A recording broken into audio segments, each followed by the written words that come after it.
Outstanding Lies, the Motivational Speaker Act. 1. The story begins, Chapter 1. The Interview of a Lifetime. The office was designed to impress. Everything about it screamed power, wealth, and control. From the floor-to-ceiling windows offering a panoramic view of the city skyline, to the strategically placed sculptures that likely cost more than Clara's entire salary. The air carried a faint scent of polished leather and aged whiskey, an intentional mix of old money prestige and modern dominance. Clara Morton stood just inside the doorway, gripping her recorder as her eyes swept across the room. Ethan Vale sat behind a dark oak desk, poised like a king on his throne. He wasn't checking emails or reviewing notes. He was watching her. "Ms. Morton," he greeted smoothly, his voice deep, deliberate, designed to make every word land like scripture. Clara stepped forward, hiding the way her pulse kicked up. Ethan Vale wasn't just a speaker. He was an idea. He had built an empire on rags to riches mythology, the self-made man who clawed his way out of poverty and despair, only to rise as one of the most influential figures in the world. Millions hung on his words, filling stadiums to hear him deliver his gospel of success and resilience. And yet, something felt off. She'd spent weeks dissecting his past, combing through interviews, books, and speeches. On the surface, Ethan's story was flawless. Too flawless. Certain details repeated too perfectly, as if rehearsed. Some facts didn't align. His childhood home, his education, the so-called defining moments that had shaped him. If there was one thing Clara had learned in investigative journalism, it was this. When a story is too perfect, it's usually a lie. She took a seat across from him, setting her notebook and recorder on the glass tabletop. Ethan smiled, a perfect PR-trained expression that reached his eyes just enough to seem authentic. "Shall we begin?" he said. Clara hit record. "Your book, Unbreakable: The Path to Greatness, has been a global success," she started, keeping her voice neutral. "You've helped millions. But a lot of people wonder, who is Ethan Vale when the cameras aren't rolling?" A soft chuckle. A shift in posture, just enough to look at ease without seeming rehearsed. "I'm exactly who I say I am," Ethan said, his tone as smooth as silk. "A man who refused to let his circumstances define him. Your story is one of struggle, abandonment, foster care, homelessness. And yet some records of your childhood seem difficult to verify." Ethan tilted his head, the slightest flicker of something. Annoyance? Calculation? Crossing his eyes, Clara pressed on. "Your birth certificate was sealed. Your former classmates? None seem to remember you. Even the foster home you mentioned in Unbreakable doesn't appear in public records." A pause. Then Ethan's smile widened, effortless, like a magician about to reveal a trick. "Do you believe everything you read, Clara?" The way he said her name made the hairs on her arms lift. "No," she admitted, leaning forward. "That's why I investigate." Another chuckle, this time more amused than warm. "Let me tell you something about truth." He steepled his fingers, fixing her with a gaze so unshakable it felt engineered. "People don't want reality," he continued. "They want a story they can believe in, a story that inspires them. And sometimes..." He exhaled, tilting his head slightly. "Facts get in the way of the bigger picture." Clara kept her expression unreadable, but inside something coiled tight. "That sounds a lot like lying," she said. Ethan held her gaze for a second longer than necessary. Then he laughed, a rich, velvety sound that sent unease creeping down her spine. "Lies, no, no." He shook his head, as if indulging a child's naivety. "I deal in truth that matters, the truth people need, because here's the secret, Clara." He leaned forward. "Truth isn't about facts, it's about belief. The strongest truth is the one people refuse to question." A flicker of something dark, deliberate behind his eyes. Clara swallowed. This wasn't the conversation she had prepared for. She had expected evasiveness, maybe scripted charm. But this was something else entirely. A man who didn't fear the lie, he controlled it. She glanced at her recorder, the red light blinking. Every instinct in her screamed that this was dangerous territory, that she was staring at a carefully manufactured illusion. One that, if disrupted, could shatter in ways she wasn't ready for. She had more questions. Who made Ethan Vale? Who was protecting him? But one thing was certain. This was only the beginning. Outside the towering windows, the city stretched endlessly below. But inside, Clara had the sinking feeling that she was trapped in something far bigger than she understood. And Ethan Vale knew it. As Clara leaves the office, her phone buzzes with a new email. No subject. No sender. Just 2 words. "Stop digging." She looks up, scanning the sleek corporate hallway. A security guard watches her from the far end. She turns to glance back at Ethan Vale's door. It's already closed. Her fingers tighten around her phone. Somewhere deep in her gut, she knows this isn't just an interview anymore. It's a warning. Chapter 2. The contradiction. The dim glow of Clara's laptop screen cast shifting shadows across the cluttered desk. The city hummed outside her apartment window, distant sirens, the occasional car horn, but she barely heard it. Everything faded into background noise as she stared at the article on her screen, her heart pounding in slow, deliberate beats. The headline was unremarkable, buried in the archives of a small-town newspaper from 1993. Local businessman donates to orphanage in Riverside County. A grainy black and white photo accompanied the piece, showing a smiling couple in their late 40s handing over a check to the orphanage director. Behind them, a boy stood, tall, lean, confident. Clara zoomed in, her breath catching. Ethan Vale, or at least someone who looked exactly like him. She swallowed, her fingers tightening around the edge of her desk. The boy in the photo wasn't the poor, abandoned child Ethan described in his book. He wasn't in a foster home struggling to survive. He was standing next to the couple, holding their hands. Not a foster kid, a son. Clara's pulse kicked up. This didn't make sense.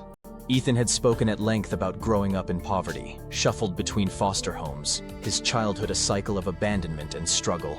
It was the foundation of his entire persona, the driving force behind his message. And yet, here he was, standing beside what looked very much like his biological parents, in a setting far removed from the harsh upbringing he claimed. Clara leaned back, pressing her fingers against her temples. Her mind raced through possibilities. Maybe this was a coincidence, a boy who just happened to resemble him. Maybe the article was wrong, misidentifying him. Or maybe Ethan Vale wasn't who he said he was. A sharp buzz rattled her desk. Her phone. She jumped, her nerves already stretched tight. Unknown caller. She hesitated before answering. Clara Morton? Silence. Faint breathing. Then, a click. The line went dead. Clara exhaled, shaking off the chill crawling up her spine. She turned back to the screen, staring at the article as if she could will it to change. It didn't. She reached for her notebook, flipping to the page where she had scribbled Ethan's exact words from the interview. I never knew stability as a child. I went from home to home, never feeling like I belonged anywhere. I had to build myself from nothing. A lie. A deliberate, calculated lie. She clicked back to the newspaper database and typed in the name of the orphanage mentioned in the article. No results. Clara frowned, refining the search. Nothing. The orphanage didn't exist. Her stomach twisted. The article was real, but the orphanage was a ghost. Clara's fingers hovered over the keyboard. If she had been uncertain before, she wasn't anymore. Something was very, very wrong with Ethan Vale's story. She pulled up his birth records. Sealed. His education history. Incomplete.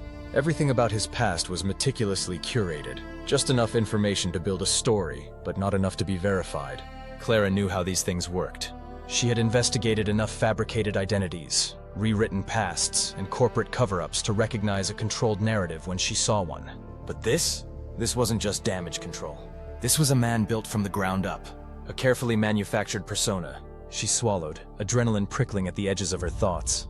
Ethan Vale wasn't just lying about his past. Someone had erased it. A sudden knock on the door sent her heart slamming against her ribs. She twisted toward the sound, pulse spiking. She wasn't expecting anyone. Another knock, sharp, deliberate. Clara's mouth went dry. She glanced at her phone, then at the laptop screen, where Ethan's smiling face stared back at her from a staged press photo. She had only just started digging, and already someone was at her door. She approached cautiously, peering through the peephole.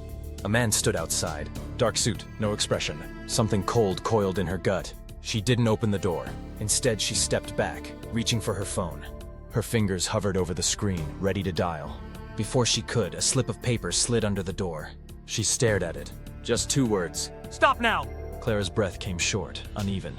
She bent down, picked up the note, and turned it over. No signature, no markings. Just a direct order, and a warning. She straightened, her grip tightening. She wasn't stopping. Not now, not ever. Chapter 3, The First Doubt. The newsroom smelled of burnt coffee and ink. The usual hum of conversation, clacking keyboards and ringing phones filled the air, but Clara barely noticed. Her mind was still spinning with the article, the orphanage that didn't exist, and the photo of a young Ethan Vale that shouldn't have been possible. She stood outside Paul Henderson's office, gripping her notebook so tight the edges curled under her fingers. Her editor had seen it all: scandals, fraud, political cover-ups. But Ethan Vale wasn't just another exposé. He was a brand, a movement, an empire. And Clara was about to suggest that empire was built on a lie. She knocked once before pushing the door open. Paul sat behind his cluttered desk, glasses perched low on his nose as he skimmed a proof. He didn't look up. This better be good, Morton. he muttered, scribbling something in red ink. It's about Ethan Vale. That got his attention. Paul sighed, leaning back. Jesus, Clara, you're on this again? She stepped forward, dropping the printed newspaper article onto his desk. Look at this. That's Ethan Vale, 1993, standing next to a couple he never mentioned in any interview or book. He claims he grew up in foster care, but this... She tapped the page, pulse quickening. Suggests he wasn't a foster kid at all. Paul barely glanced at it. So what? Clara blinked. So what? His entire story is a fraud, Paul. The man is worth billions. He's sold a myth to millions of people. If this photo is real, it means he lied about his childhood, about his struggles, about everything. Paul sighed, rubbing his temples. You're not getting it. It doesn't matter. Clara recoiled. What? This guy isn't a politician. He's not embezzling funds. He's a motivational speaker. People don't follow him for facts. They follow him for inspiration. Whether or not his past is accurate doesn't change the impact he's had. Clara's stomach twisted. You're saying the truth doesn't matter. I'm saying the perception of truth is what matters. Paul leaned forward, his expression hard. This story? It's career suicide. Ethan Vale has an army of lawyers, PR teams, and fans who will bury you alive. You have proof he stole money? No evidence of abuse? No. All you have is an old newspaper clipping and a hunch. No one's going to touch this, Morton. Clara bristled. So we let him keep lying? We let people believe what they want. Paul shook his head. You're a damn good reporter, Clara, but this? It's a dead end. Drop it! Silence hung between them. Her editor, a man who had chased truth his entire career, was telling her to look the other way. Clara stood, grabbing the article off his desk. Fine. Paul watched her, knowing that tone. Clara, I said fine. She walked out before he could press further. The research that shouldn't exist, back at her desk. Clara wasn't fine. Her hands shook with frustration as she logged into the archives again. Paul might have given up, but she wasn't walking away. She started with Ethan's high school records. Nothing. That didn't make sense. Every public figure had a paper trail, yearbooks, alumni interviews, records of some kind. But Ethan Vale? Blank. She leaned closer, scanning through every school in the state he claimed to have attended. Still nothing. She widened the search. Private schools, military academies, alternative education programs. Still nothing. Her breath caught in her throat. That wasn't just unusual. That was impossible. It wasn't that Ethan's records were missing. It was as if they had been erased. She clicked back to her notes, scrolling through his past interviews. In an early profile, he had casually mentioned playing varsity basketball in high school. She switched to sports records, scanned every team roster from the years Ethan would have attended. His name wasn't on a single one. Clara exhaled sharply. He was lying. She didn't just suspect it now, she knew. Her fingers hovered over the keyboard before she typed in one more search. Ethan Vale birth certificate. A loading screen. Then, restricted record. Her stomach dropped. Why would a motivational speaker have a sealed birth record? Her chest tightened. Someone, somewhere, didn't want anyone digging into his past. She reached for her phone, her pulse hammering. The dial tone buzzed once, twice, then... Hello? Hey, Nick, she said, forcing calm into her voice. I need a favor. Nick Devlin was a former investigative journalist turned independent researcher. If anyone could find buried records, it was him. Tell me it's something fun, Nick said. Clara hesitated. It's about Ethan Vale. Silence. Then, a low whistle. Shit, Morton. You sure you want to go down that rabbit hole? I think someone already wiped his school records, she said, scanning the restricted file notice still glowing on her screen. And his birth certificate is sealed. Nick's tone changed. That's not normal. No, she agreed, cold realization creeping up her spine. It's not. A beat of silence. Then Nick said, send me what you have. I'll see what I can find. Clara nodded, already compiling her notes. But deep down she knew she had just crossed a line. Clara was still typing when her screen flickered. A pop-up appeared. Unauthorized access detected. Your session has been terminated. Her stomach lurched. Before she could react, her phone vibrated with a new email. No sender, no subject, just a single attachment. She clicked it open, her breath catching. A photo of herself sitting at her desk, taken from somewhere behind her. 2 words in bold, stop now! Clara turned, her chest tightening. The window behind her reflected an empty room. But suddenly, she wasn't sure if she was alone anymore.